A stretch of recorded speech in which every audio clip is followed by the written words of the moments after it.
शांति। एक जंगल में एक बंदर बहुत खुश था।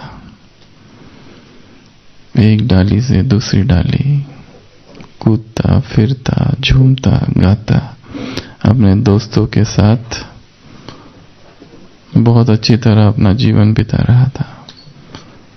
और एक दिन अचानक जंगल से थोड़ा बाहर निकल गया और किसी गांव में पहुंच गया और गांव में देखा कि किसी घर में एक थाली में बहुत अच्छे अच्छे एप्पल सेब रखे हुए हैं और बहुत लाल लाल है। तो उसको लगता है मैं ये जाकर लूं, और वो वहां से 2 एप्पल ले लेता है और बहुत खुश हो जाता है, इतने बड़े बड़े एप्पल और इतने लाल लाल, और लेकर वो जंगल में आ जाता है जैसे उसे कोई भारी प्राप्ति हुई है। परंतु जैसे ही वो सूंघने की कोशिश करता है उनमें कोई सुगंध नहीं आती है, और फिर खाने की कोशिश करता है तो उसके दांत को बड़ा सख्त लगते हैं। वो वास्तव में लकड़ी के बने हुए एप्पल थे, परंतु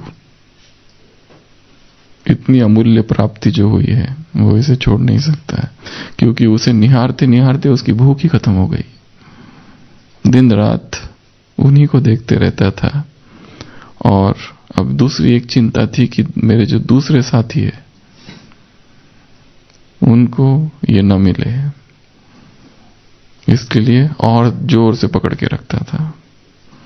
और जब दोनों हाथों में वो पकड़ के थे तो वो दूसरे पेड़ों पर चढ़ भी नहीं सकता था, क्योंकि गिरने का डर था। तो कैसे वो छोड़ दे, और लंबा समय हाथों में पकड़ के रखने की वजह से हाथ भी दुख रहे थे, पर छोड़ भी नहीं सकता था। और फिर जंगल से जब गुजरता था, जब दूसरे छोटे फल देखता था और उनकी सुगंध भी आती थी और खाने की इच्छा भी होती थी और भूख भी लगती थी, परंतु इनको कैसे छोड़े, क्योंकि ये तो इतने बड़े एप्पल है और ऐसे एप्पल तो किसी के पास है भी नहीं, और कितने लाल लाल है और कितनी चमक है इनके ऊपर। अंदर से दुखी भी था पर खुश भी था, पर खुशी थोड़ी झूठी थी, और जब भी कोई देखता था तो छिपाना पड़ता था, तो छिपाना भी पड़ता था। हाथ भी दुख रहे थे, भूख भी बहुत लग रही थी, पर खा भी नहीं पाता था। फिर भी बीच बीच में कोशिश तो करता था खाने की, पर जब भी खाता था तो दांतों को भी चोट लगती थी। दिन भर घूमता रहा 2 एप्पल को घूम लेते हुए, और बाकी कुछ भी नहीं कर पाया, खेल भी नहीं पाता था। और जब ये बहुत ही हो गया तब फिर उसने शाम को सोचा अब नहीं मैं कर सकता ये। जो दूसरे फल थे इन दोनों एप्पल को उसने फेंक दिया, और जो उसके स्वादिष्ट फल थे जंगल के, भले वो छोटे थे, आखिर उन्हीं को पकड़ा और उन्हीं को खाया, और तब कहीं जाकर उसे खुशी मिली। ऐसा क्यों हुआ? क्यों वो दुखी था, और क्यों वो छोड़ना नहीं चाहता उन एप्पल को? क्या कारण है? लोभ। कौन सा लोभ? सॉरी, एक तो ये कि ये मुझे मिला है और बाकियों को नहीं मिला, और उसका रंग और रूप ने उसे आकर्षित किया। वस्तुएं जो झूठी है वो ज्यादा आकर्षित करती है, वस्तुएं जो खोटी है उनका रंग रूप ज्यादा अपनी तरफ खींचता है। और ऐसे और किसी के पास नहीं थे, केवल मेरे पास थे। और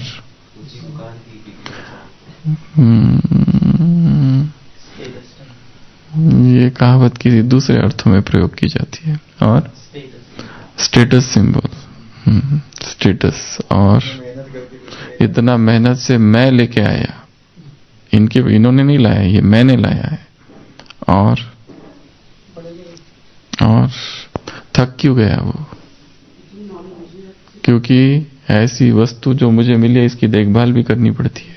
भले उससे प्राप्ति कुछ भी नहीं हो रही है, परंतु पकड़ के है उसको, पता है ये व्यर्थ है, परंतु छोड़ नहीं पाता है, क्योंकि बाहर का रूप बहुत ही सुंदर है, बाहर का बहुत ज्यादा आकर्षण है, दोनों हाथ भी दुख रहे हैं क्योंकि कब से पकड़े हुए। और जितना ज्यादा समय कोई चीज पकड़ के रखो उतनी ही वो भारी हो जाती है। अगर ये पेन का वजन कितना है? नहीं, ये डिपेंड करता है ये हर व्यक्ति ने कितना समय तक पकड़ा है। इस पेन का वजन उतना है, उसका संबंध है टाइम से। ये ऐसे पकड़ने को कहा किसी ने, पकड़ा, कुछ भी नहीं है वजन। 5 मिनट तक पकड़ के रखो, 5 मिनट के बाद इसका वजन कुछ और होगा। 5 घंटा तक इसी पेन को इसी तरह पकड़ के रखो, 5 घंटे के बाद इसका वजन वो नहीं रहेगा जो शुरुआत में था। 5 घंटे के बाद इसका वजन बढ़ गया, कहां से इसमें नया वजन आ गया?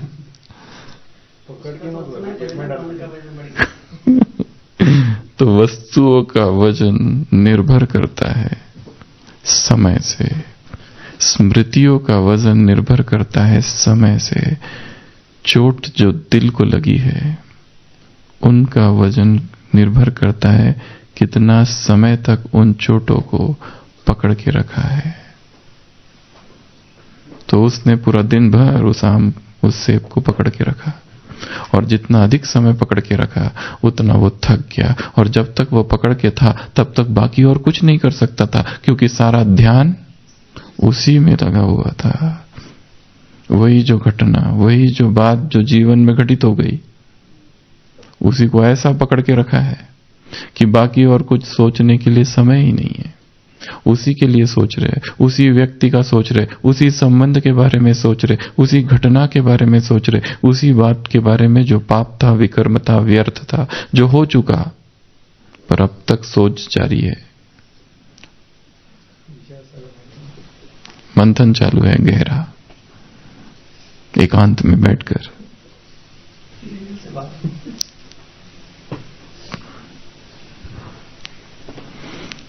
लास्ट संडे की अव्यक्त वाणी 2 पार्टियां थी, पार्टी 1, पार्टी 2। तुमको किस झूले में झूलते रहना है? किस झूले में झूलते रहना है? खुशी के झूले में, सुख के झूले में, ज्ञान के झूले में, प्रेम के झूले में, आनंद के झूले में। क्यों झूलते रहना है? क्योंकि नीचे मिट्टी है और तुमको ये खुशी मिली है, और ऐसी खुशी केवल बाप से मिल सकती है। शुरुआत में ही बाबा ने कहा तुम वर्षे के अधिकारी हो, और वर्षे के अधिकारी अर्थात शक्तिवान, सर्वशक्तिवान की संतान हो। इसलिए बच्चा कैसा होगा? बाप समान सर्वशक्तिवान होगा, और जो प्राप्ति अब बाप से होती है और किसी से नहीं हो सकती।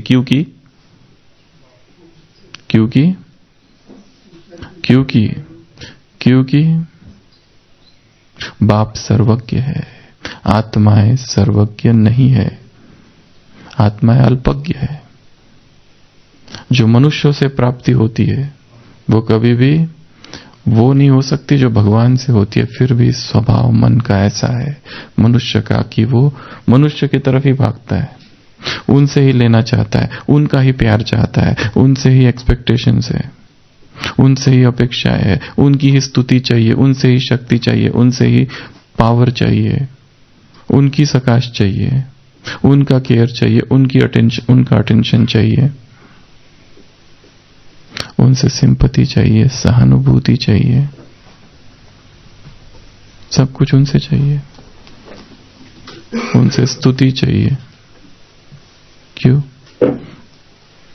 बाबा कह रहे हैं 2 चीजें, एक है बाप से प्राप्तियां, एक है मनुष्य से प्राप्तियां, एक है अविनाशी प्राप्तियां, एक है विनाशी प्राप्तियां। तुम किस प्राप्ति में हो? और कौन सी इच्छाएं रखते हो। तो मनुष्य की प्राप्तियां कैसी है? सर्वज्ञ नहीं है, विनाशी है, अल्पज्ञ है। इसलिए निरंतर ये याद रखो और निरंतर इस झूले में झूलते रहो। कौन कौन से झूले बताए? 5। पहला तो सुख का झूला, और ये सुख साधारण सुख नहीं है, ये सुख इंद्रिय जनित सुख नहीं है, इंद्रियों का ये सुख नहीं है, ये सुख है अति इंद्रिय, ये सुख अति इंद्रिय सुख है। दूसरा खुशी, ये रियलाइजेशन की हमारे पास इस संसार की सबसे अधिक खुशी है।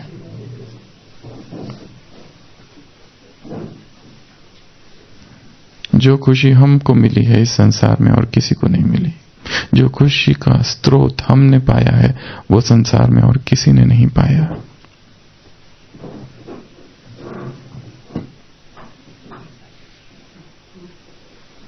इधर नीचे आ जाए, पीछे वाले।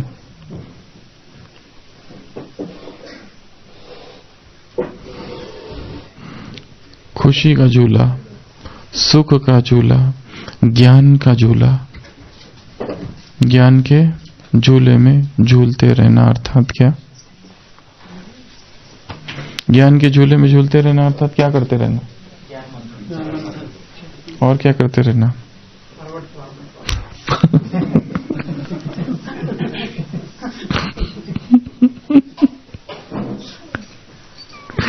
ज्ञान के झूले में झूलना अर्थात ज्ञान सुनना। ज्ञान के झूले में झूलना अर्थात चिंतन करना ज्ञान का। ज्ञान के झूले में झूलना अर्थात ज्ञान लिखना, राइटिंग। ज्ञान के झूले में झूलना अर्थात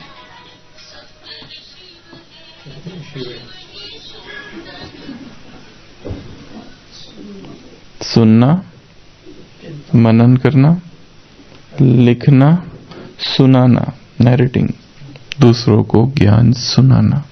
ज्ञान का चिंतन करना अर्थात डिस्कस करना। ज्ञान का क्या करना? डिस्कशन करना। ज्ञान का डिस्कशन करना। ज्ञान सुनना अर्थात ज्ञान के झूले में झूलना अर्थात निष्कर्ष निकालना, उस ज्ञान को परिस्थितियों में अप्लाई करना और लास्ट निष्कर्ष निकालना। पढ़ना और रिवाइज करना, रीडिंग एंड रिवाइजिंग एक साथ।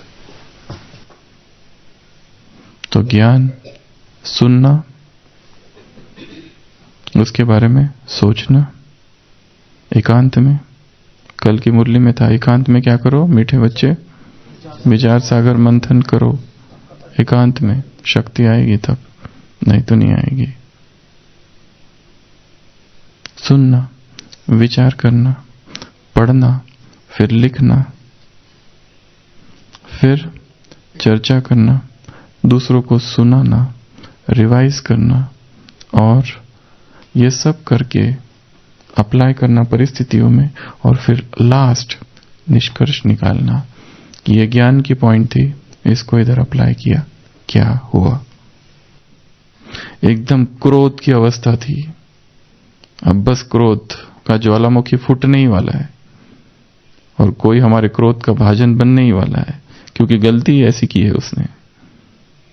बस उसी पल ज्ञान की एक पॉइंट अप्लाई कर ली कोई, सी द रिजल्ट क्या हुआ। और ज्ञान अप्लाई नहीं किया तो क्या हुआ? निष्कर्ष निकालना, कंक्लूड, एनालाइज करना कि ये हमने इससे सब कुछ करके ये पाया, ये सब किया, परंतु अप्लाई नहीं कर पाए, तो निष्कर्ष निकालेंगे कि ये अप्लाई नहीं हो पाई। अब अप्लाई क्यों नहीं हुई, जबकि पता तो था पॉइंट, पर परिस्थिति चली गई, उसके बाद याद आई।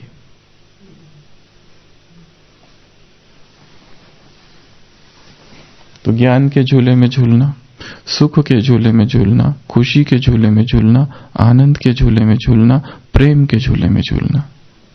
प्रभु प्रेम के झूले में झूलते रहना। तो बाबा कह रहे हैं कि झूले में झूलो तो क्या होगा?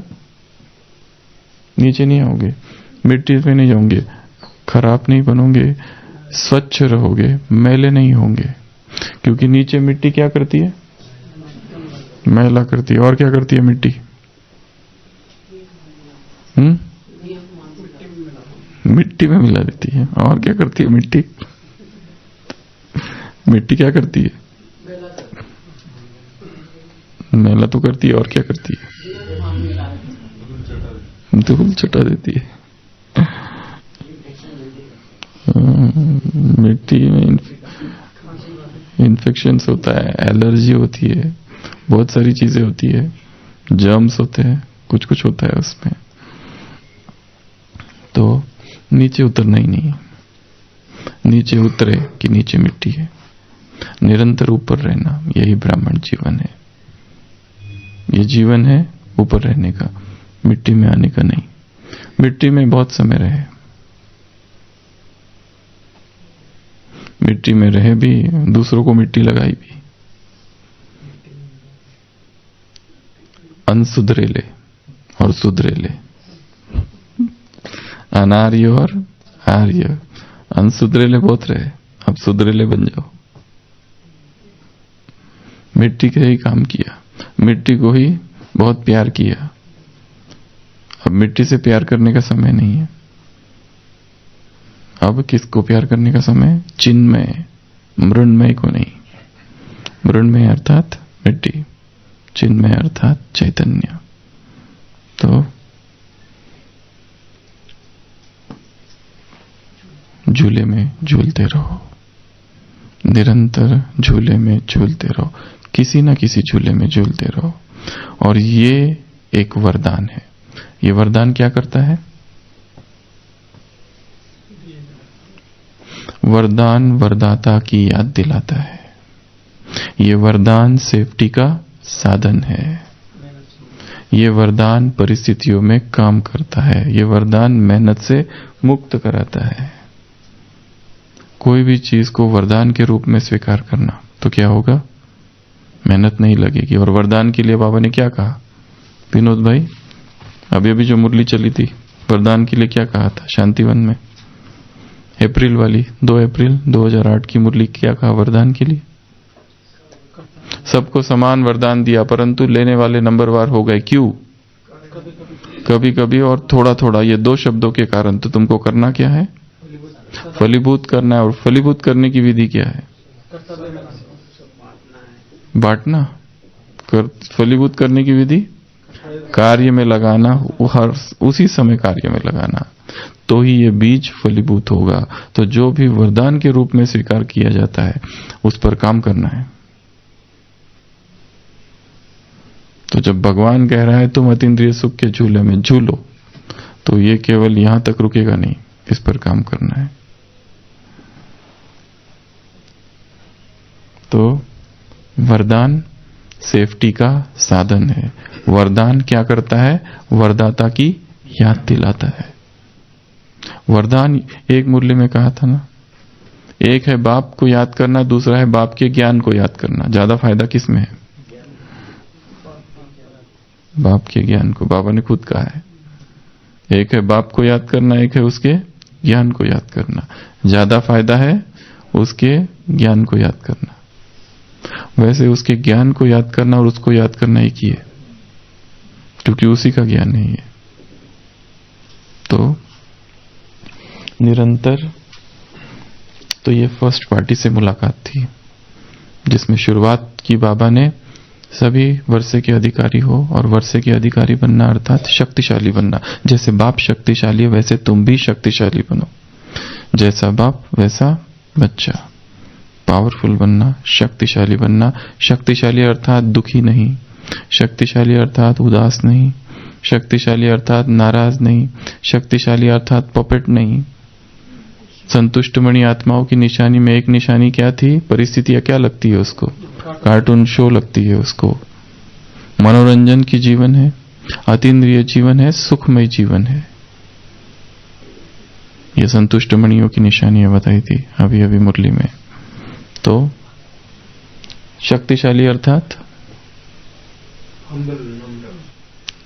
ओके, शक्तिशाली अर्थात नम्रता, शक्तिशाली अर्थात वीर, सामना करने वाला, घबराने वाला नहीं, निर्भीक, निडर। ये शक्तिशाली की निशानी है, किसी से नहीं डरता है। वो दिखाया है शास्त्रों में। भारत की मां कौन? दुष्यंत और शकुंतला। वो जो शकुंतला थी उसने अपने बेटे को कैसे तैयार किया, वो दिखाया ना, उसका शेर का ऐसा मुंह चीरते हुए जंगलों में रखा उसको और उसको शक्तिशाली बनाया, पावरफुल बनाया। उसको अपनी ममता को एक तरफ करके उसका लक्ष्य था कि मेरा बेटा बहुत शक्तिशाली बने। ऐसी बहुत सारी माताएं हुई है इतिहास में जिनका इस तरह का गायन है कि उन्होंने अपने बेटों को कभी आराम से जीने नहीं दिया। बहुत उनको एक ही लक्ष्य था। वैसा ही एक महाभारत में उदाहरण है। कौन सा? शायद ही किसी को पता हो। चित्रांगदा, अर्जुन की पत्नी, अर्जुन की एक पत्नी चित्रांगदा है, मणिपुर की। तो वो जब गर्भवती होती है तो कुछ ऐसी बातें हो जाती है कि उसको उस पर संशय आ जाता है और उसको छोड़कर चला जाता है। और छोड़कर तो चला जाता है और फिर बाद उसको रियलाइज होता है कि मेरे से गलती हो गई और फिर वापस आने को होता है, परंतु इंद्रप्रस्थ और वो चीरहरण और वनवास सब में भूल ही जाता है, वो वहीं रह जाती है। तो वो उसका जो बेटा होता है उसके बेटे को इतना तपाती है कि एक दिन इसके पिता को ये हराएगा। इसलिए तो ऐसी उसको ट्रेनिंग देती है बचपन से ही, एक दिन भी सोने नहीं देती उसको ढंग से। तपती रेत पर चलने को कहती है, क्या क्या करती है, बहुत बड़ी उसको ट्रेनिंग देती है। तो शक्तिशाली अर्थात घबराने वाला नहीं, शक्तिशाली अर्थात पावरफुल, परिस्थितियों के वार से थकने वाले नहीं, लड़ते लड़ते अथक, निर्भीक, पावरफुल। और शक्तिशाली अर्थात मजबूत, ताकतवर, सब एक ही हो गया। हर परिस्थिति में समान, समभाव, अंदर से टूटने वाले नहीं। क्योंकि व्यक्ति को जो तोड़ता है अंदर से टूटता है, तब वो कमजोर हो जाता है। तो कोई भी चीज आ जाए वो हारेगा नहीं, थकेगा नहीं। तो ये थी पहली मुरली। और फिर इसमें झूले के बारे में बताया और फिर वरदान के बारे में बताया। जो भी वरदान मिलता है उसको क्या समझो? वरदान वरदाता की याद दिलाए। और जो भी वरदान मिलता है उसको क्या समझो? ये सेफ्टी का साधन है। तो ये था फर्स्ट पार्टी। सेकंड पार्टी जो थी वो एक प्रश्न के रूप में था, पर उसमें प्रश्न नहीं लिखा हुआ था। एक बल एक भरोसे की निशानी क्या है? क्या है? जो मुरली चलती है वो केवल मधुबन में ही मुरली चलती है। श्रीमत जो है वो केवल मधुबन में ही श्रीमत मिलेगी। पढ़ाई जो है केवल मधुबन में ही पढ़ाई है। अगर कोई संदेशी कहता है या कहती है इसके तन में बाबा आता है, उसके तन में बाबा आता है, तो ये क्या है? माया है। ये और रास्ते पे चले जाओगे। ये माया का धोखा है। और ये इस तरह की माया बहुत सारी है, जबकि यहाँ क्लियर कट डायरेक्शंस है कि बाबा की साकार मुरली उसमें जादू है और कोई मुरली में जादू नहीं। जो ब्रह्मा तन के द्वारा मुरली चलेगी उसी में जादू है, और किसी संदेशी के द्वारा चलने वाली मुरली में जादू नहीं है। ये उस मुरली में भी है। 21 जनवरी 1969 फर्स्ट अव्यक्तवाणी यज्ञ की संदेशियों का पाठ कैसे चलेगा उसके विषय में डायरेक्शन जो बाबा ने दिए। और क्या कहा यहाँ पर? जो मुरली चलती है वो केवल मधुबन में। और कोई जगह कहता है कोई यहाँ बाबा आ रहा है, वहां बाबा आ रहा है, इसके तन में आ रहा है, उसके तन में आ रहा है, आवाज वैसी ही है बाबा की जैसी, सेम आवाज है, और वो ज्ञान भी लगभग ऐसा ही सुना रहा है वो आत्मा। तो ये सब क्या है? परंतु बड़े बड़े इसमें फंस गए। 30-30, 40 साल वाले भी धोखे में आ गए, सब कुछ छोड़कर चले गए। ऐसा भी हुआ है। क्यों? कोई दिख रहा है किसी के तन में भगवान आया और आवाज वैसी ही है और मुरली भी चल रही है 4 पेज की, क्या करोगे?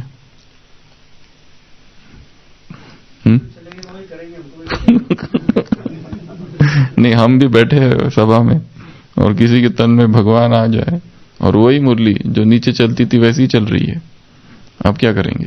प्रभाकर भाई,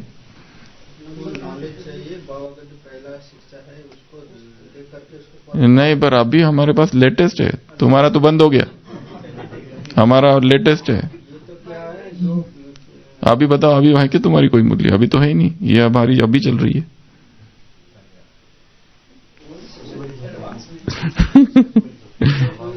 भगवान वो आत्मा ही बताएंगी जो सुनती है। उनको तो फील होता है, उनको तो फील होता है कि ये वही वाइब्रेशन है, क्योंकि उन्होंने भगवान की इधर 30 साल तक पालना ली थी और वो चले गए।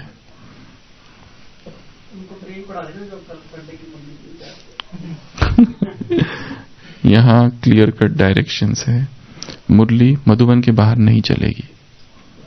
जो भी मुरली चली है आज तक इधर ही चली है। श्रीमत जो है वो मधुबन से है, पढ़ाई जो है वो मधुबन से है। अगर इसके अलावा कोई दूसरे के द्वारा बाबा का पाठ चलता है तो वो माया है। और ऐसा पाठ यज्ञ के इतिहास में शुरुआत में भी चला था। प्यू का पाठ चला था, जिसमें यहां तक मम्मा और बाबा भी थोड़े कंफ्यूज हो गए थे, ये क्या है? ब्रह्मा तो मैं हूं, ये कौन आ रहा है?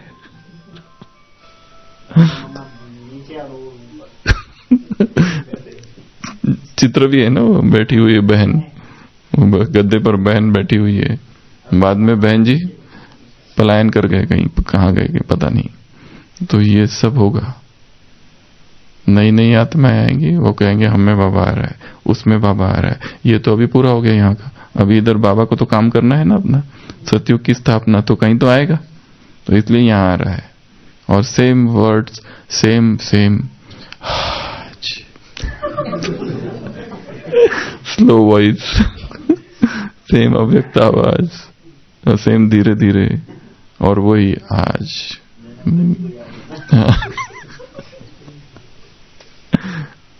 तो ये कौन आ रहा है फिर? कौन आ रहा है? ये प्रश्न है। हाँ, जो आ रहा है कोई अज्ञानी नहीं आ रहा है, क्योंकि जो भाषा बोली जा रही है, जिस ढंग से बोला जा रहा है, वो ज्ञान की ही भाषा है। अगर वो मुरली भी आई है, पढ़ी होगी कईयों ने 4 पेज की, वो मुरली के शब्द जैसे लगते बाबा के ही शब्द है। आज बाप दादा इनको देख रहे हैं, समय की समीपता, वही भाषा, वही शब्द, सब कुछ वही, आवाज भी वैसी। तो 12 साल पहले यहाँ एक भाई थे, उनके बच्ची के तन में भी आते थे। तो भाई कितना चैलेंज करके बताया। और दूसरी जो आत्माएं आएगी, कभी कभी उनकी अतृप्त इच्छाएं थी बहुत सारी, वो अतृप्त रह गई। जो यज्ञ की ही आत्माएं थी, वही आत्माएं प्रवेश कर रही है उनमें, और वो अपनी इच्छाओं को पूर्ण कर रही है। और उससे बहुत अटेंशन भी तो मिलता है। बहुत सारी उनकी यही तो इच्छा थी, पर वो नहीं हो पाई, इसलिए वो आत्माएं की आवाज में, क्योंकि बोलती तो ज्ञान की ही बातें है, बड़ी अनन्य आत्माएं होगी पुरानी जो उनमें आ रही है। इसलिए परंतु डायरेक्शन है कि मधुबन ही एक स्थान है जहां मुरलियां चलेगी, दूसरा ब्रह्मा ही एक तन है जिसके द्वारा मुरलियां चलेगी, चाहे साकार या अव्यक्त ब्रह्मा, और कोई किसी के द्वारा मुरलियां नहीं चलेगी। तो यहां पर बाबा ने बहुत कहा है कि ये माया का धोखा है। बड़ी बड़ी बहनें, वो भाई, कई सारे इसके इसमें आ गए और चले गए, छोड़कर चले गए, सब सबमिट कर दिया, ये लो बैच, हम जा रहे हैं। हाँ, तो ऐसा हुआ है। इसके लिए खबरदार, अगर कहीं पर भी कोई कहता है या बाबा आ रहा है, भगवान अच्छा आ रहा है तो जो मुरली है, अब तक जो मुरलियां चली इधर की धारण हो गई क्या? ये एक्साइटमेंट क्यों है कि इधर आ रहा है? इधर भी तो आ रहा था, इधर शांतिवन में आ रहा था, तब तो इतनी एक्साइटमेंट नहीं थी। अभी इतनी नहीं एक्साइटमेंट, क्योंकि इसमें एक अहंकार की भी तृप्ति है कि हमारे पास आ रहा है, तुम्हारे पास नहीं आ रहा है, हमने जान लिया। ये भी इसमें थोड़ा सा एक सूक्ष्म भाग है अहंकार का। तो ऐसे किसी भी धोखे में नहीं आना है। और संसार में ऐसा बहुत बार हुआ है, ये कोई पहली बार नहीं है, कई बार हुआ है ऐसा। वो कहा था ना उस दिन, एक अरविंद महाराज थे महाराष्ट्र में, वो कहते थे मेरे में गजानंद महाराज आते थे। कोई कहता था एक दूसरा भाई मेरे में विष्णु आते हैं, तो उसमें विष्णु आते थे। अलग अलग माया के धोखे हैं, तो इनसे भी सावधान रहना है।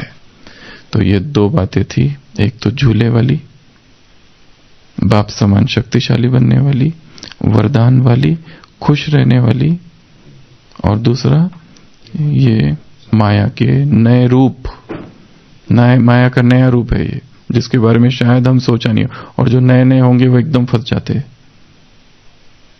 क्योंकि वो सब कुछ वैसा ही दिखता है, इसके लिए आकर्षण हो जाता है और फंस जाते हैं। तो इससे भी सावधान। ये तो एक रूप था नया, ऐसे ही माया के आगे चलकर बहुत सारे नए रूप आएंगे जो हमको कंफ्यूज हो जाएगा कि ये क्या है, समझ में ही नहीं आएगा ये क्या है। कंफ्यूजन इन श्रीमत, ये भी ठीक लगता है, वो भी ठीक लगता है। तर्क, कुछ ऐसे तर्कवादी आएंगे, ऐसे तर्क देंगे, ऐसे ऐसे तर्क देंगे कि उनके तर्क ठीक लगने लगेंगे। अब तक का जो फाउंडेशन है 30 साल, 40 साल, 10 साल, 20 साल का, वो हिलने लगेगा कि उनके तर्क के सामने, क्योंकि हमने उसके बारे में कभी सोचा ही नहीं था। इसके लिए विचार सागर मंथन की बहुत ज्यादा आवश्यकता है। ज्ञान की एक एक बात पर चिंतन करने की आवश्यकता है, एक एक पॉइंट पर चिंतन करने की आवश्यकता है, अव्यक्त वाणियों की गहराई से स्टडी करने की आवश्यकता है। इसके लिए टाइम निकालने की आवश्यकता है। बिना टाइम निकाले ये काम नहीं होगा। ठीक है? अच्छा, ओम शांति।